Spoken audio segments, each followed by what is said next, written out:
Саламатсыздарбы?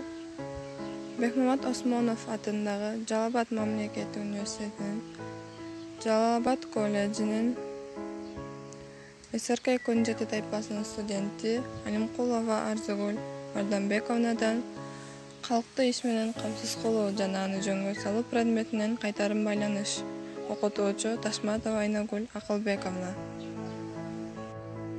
Тема: жумушсуздуктун түрлөрү. План: жумушсуздук жана анын түрлөрү, жумушсуздуктун келип чыгуу себептери жана жумушсуздук боюнча каттоо. Эң алгач эле жумушсуздук деген сөзгө аныктама бере кетсем, жумушсуздар жумушу же иш менен камсыз кылууга, эмгеги акка теңештирилген иши жок, ылайыктуу жумуш табууну каалаган жана ага киришүүгө даяр эмгекке жарамдуу курактагы жарандар. Ал эми жумушсуздуктун түрлөрү ыктыярдуу, аргасыз болуп бөлүнөт. Мындан сырткары структуралык, сүрүлүү жана мезгилдүү болуп да бөлүнөт. Сезондук жана классикалык кошумча түрлөрүнө кошуп кетүүгө болот. Жумушсуздуктун түрлөрүнүн эң көп кездешүүчү түрү бул структуралык жумушсуздук болуп эсептелинет. Жана ал структуралык өзгөрүүлөрдөн улам пайда болот.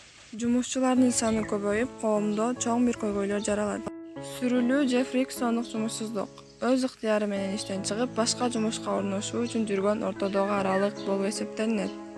Кийинки жумушсуздуктун түрү сезондук же мезгилдүү жумушсуздук. Анда жумушчулар жылдын кайсы бир мезгилинде гана иштеп, калган убактары жумушсуз болуп эсептелинет.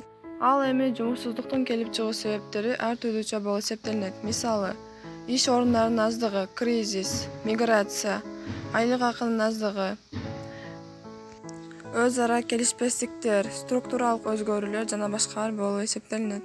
Эми жумушсуздук боюнча каттоого кайрылсак, жумушсуз жарандарды каттоо аймактар аралык эмгек жана социалдык өнүгүү башкармалыгында жүргүзүлөт. Жарандар паспортун, эмгек китепчесин жана дипломун жеке өзү алып барып кайрылганда гана жумушсуз катары катталат.